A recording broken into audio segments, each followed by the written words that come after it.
নমস্কার, লক্ষ্মীপুর টাইমসের পক্ষ থেকে আপনাদের স্বাগতম। খবর পড়ছি আমি মনামি দাস।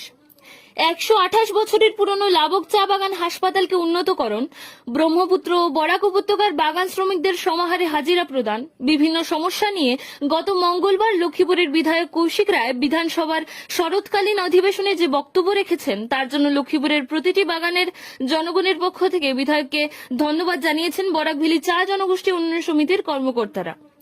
বুধবার লাবক স্কুলে সাংবাদিক সম্মেলন করে তারা জানান, বিধায়ক কৌশিক রায় সমাজের প্রত্যেকটা জনগোষ্ঠীর উন্নয়নের কাজ করে যাচ্ছেন।